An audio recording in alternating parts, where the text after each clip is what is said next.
I just said it was not as bad as all the others. I didn't say that the Assad government, neither this nor the last, fought for the Palestinian people. I just said they didn't surrender. They didn't sign a humiliating peace. They didn't invite the Mossad into their capital city. They didn't kick out the Palestinian resistance. They didn't cut their relations with the Lebanese resistance, the only Arab army ever to defeat Israel.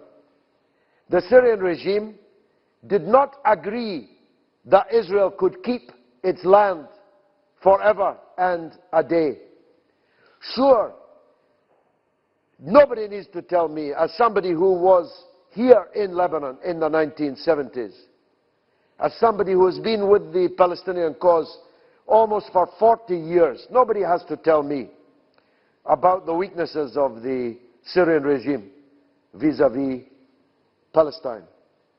But compare the Syrian regime with the others. That's the point.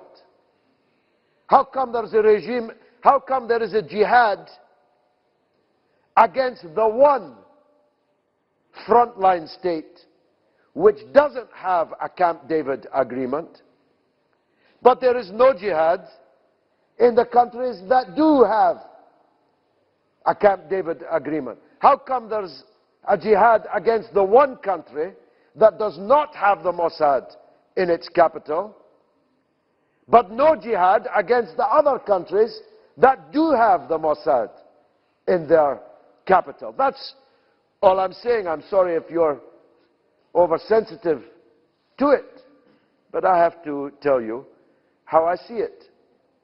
And that's how I see it. This is kalima hurra after all. It's free words. Free word by me. الذي حققته مصر هو ليس فقط للإخوان المسلمين، بل هو لمصر جميعها.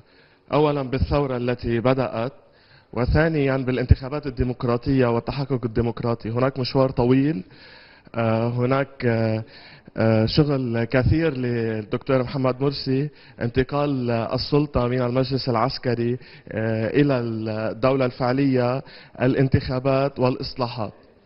أظن من أهم الأشياء التي أنضحت عنها الثورة المصرية هي إعطاء والانتخابات المصرية هي إعطاء نوع من الأمل للثورات العربية الأخرى، وخصوصا الثورة المباركة في سوريا. فبعدما أول شيء فعله الدكتور مرسي هو عدم الاعتراف بالنظام الأسدي القاتل لأولاده، وهيدي برأيي من أهم الأشياء التي عملها طبعا. ومن ثم إعادة النظر، يجب إعادة النظر بكامب ديفيد وفتح معمل رفح والعمل على مساعدة الإخوان في فلسطين. سؤالي لك بكل وضوح، هل تعتقد أن الإخوان المسلمين في سوريا والإخوان المسلمين في بقية البلاد العربية سوف يخطون نفس الخطى على خطى الإخوان المسلمين في مصر؟ No, I don't think so. But first of all, there are many sons being killed in Syria. Many sons. Every one of them is somebody's son. Whether they are on the side of the regime or on the side of the opposition to the regime. They are all sons of Syria. And their blood has been shed in the thousands by both sides. Don't tell me that only the regime is killing sons of Syria. Those opponents of the regime are also killing sons of Syria. And it's just strange to me that they are ready to kill thousands, maybe tens of thousands in Syria, but they will not lift a finger for jihad in other Arab countries which are and have always been on the path of treason towards the Palestinian people. That's just strange to me. That's all I'm saying. There is Arab countries where there is no freedom or liberty at all, which have one family rule, who even give the name of their family to their country. But there is no jihad in such countries. but the jihad is in Syria, and it seems those who are fighting it are ready to spend an ocean of blood to get their freedom. To get their freedom. What about their freedom in the other Arab countries? Are they ready to fight there? No, they are collaborating with these other Arab countries. Every country has its own demographic yeah, you're right. view. You're right. Every country has its own right. ideas. And what's happening in Syria, it's also happening in each world. And you No, know, it's not.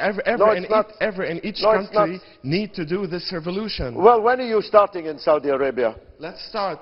If there is When are you starting your revolution in Saudi Arabia? Let the people start. You are collaborating with Saudi Arabia against Syria. Don't tell me you are ready. Don't tell me you are about to. You are ready to. You have to. Don't tell me that you are ready to fight. To make a revolution. Let's not speak over each other. You spoke, I'll speak, you speak again, okay? Don't tell me that you are ready for a revolution in Saudi Arabia. You are collaborating with Saudi Arabia to make a revolution in Syria. Saudi Arabia is giving you money and weapons and jihadists. So don't tell me it's about the need for a revolution in all these countries. Because you are in league with these countries. You're too clever a man to imagine this. So what you're asking us to believe is that a revolution supported by McCain, by Lieberman, by Britain, France, America, Israel, Saudi Arabia and Qatar is a revolution for good, for haq? Is that what you're asking me to believe? Same thing happened in all of them. Are you asking me to believe that McCain and Lieberman are now on the side of haq? Are you asking me to believe that? That Netanyahu is now on the side of haq? And we need to believe that a front with Israel in Julan stopped for more than 40 years. Not a single drop. So why is McCain supporting your revolution? Why is McCain supporting it? Because he wants a fight on the Julan? Why did he support in Egypt? Why did we support in Libya? Why did he support in Tunisia? I don't care what does he believe. I don't care what they think in the United States. You don't care. I think about the Arab world. I think about the people are being killed in the Arab world. This is it. No, only in Syria in the Arab world. Not only in Syria. No. When Gaza was being massacred, even in Palestine, when Gaza was being massacred, and the Arabs didn't lift one finger to support them. This is why we need some revolution to start to talk about Palestine first. That's why Al Saud is supporting your revolution? I don't care about them. No, you don't. You say you don't care about them, but they own you. I don't care about them. They already bought you. Who? They already have you in their pocket. Who? They have who? They bought you with their money. They bought you with their weapons. They bought you with their international political alignment. They already own you. Don't tell me you don't care about them. Same thing happened with Don't Syria tell me and you Iran. don't care. Look, don't tell me you don't care. They own you. You are theirs. You belong to them. Iran owns Syria. This is the same. We have the same. When did Iran kill the Palestinian people? When did the What did Iran do to kill the Palestinian people? Iran are not even Arabs, but they are feeding the Palestinian people. But they have their own project in the area. Whether they have their own project or not, there is food in the bellies of the Palestinian people from Iran. How much came from Qatar, from Saudi Arabia, and these other traitor countries who collaborated with Israel to starve the Palestinian people? You make me sick, you people, I must tell you. Thank you. Next one.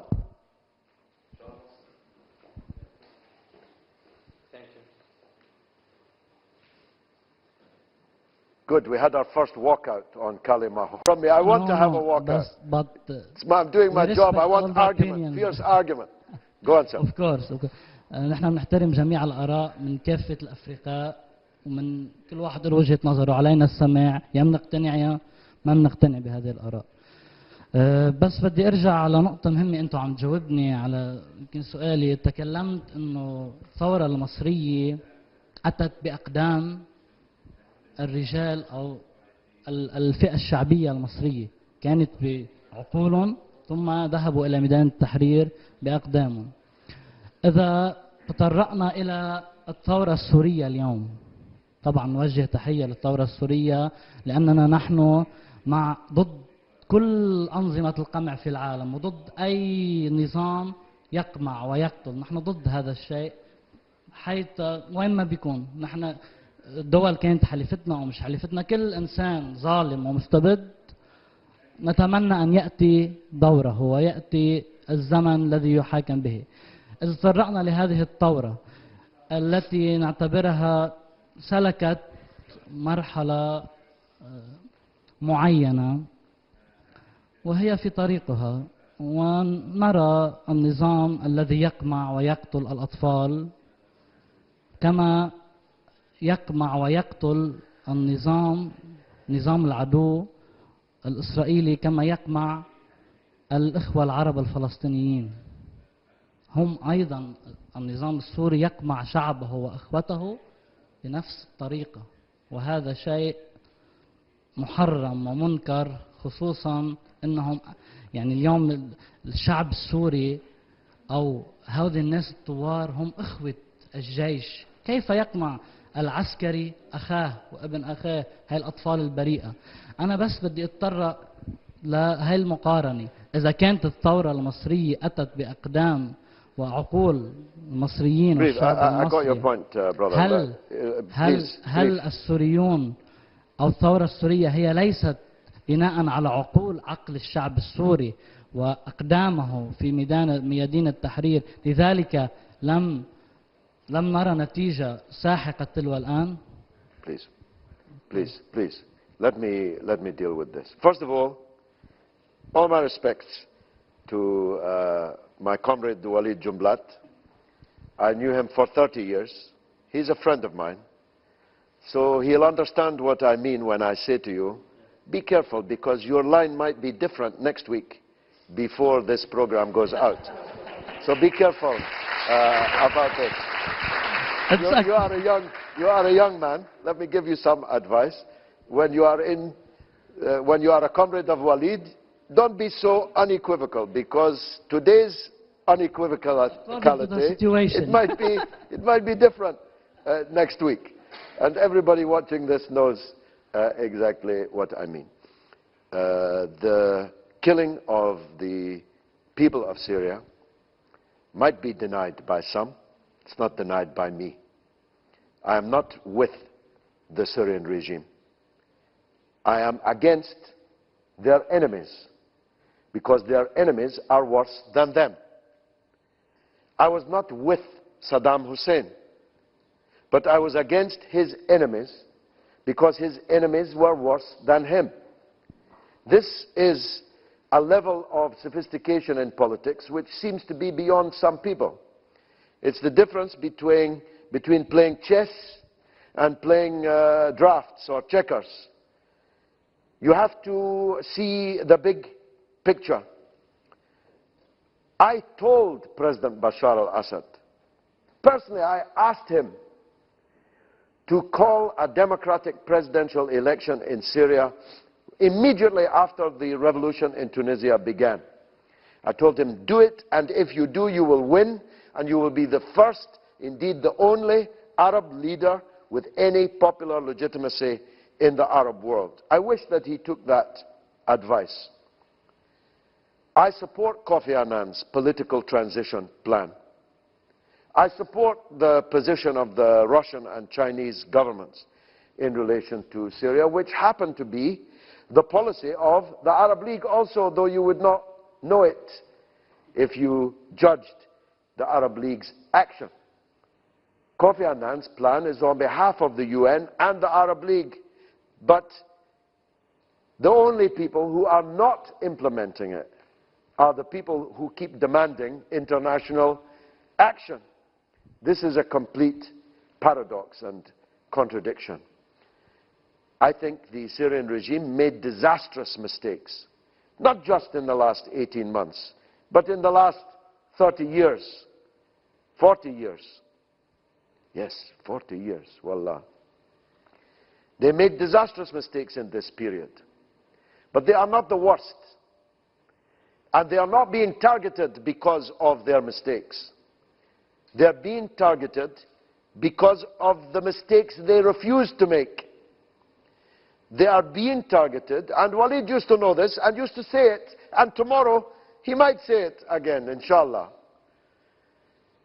They are being targeted because they refuse to surrender to Israel, because they refuse to break their relations with the national resistance movement in Lebanon, because they refuse to give up the Golan, because they refuse to allow their country to be a base for American imperialism in the region, to invade and occupy and control other Arab countries. Now, if you know that, why would you be with Lieberman and McCain? What kind of Arab can be with Lieberman and McCain?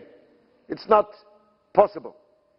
So, to be against terrorism, Al-Qaeda, and the intervention of foreign powers in Syria is not the same thing as being with the regime.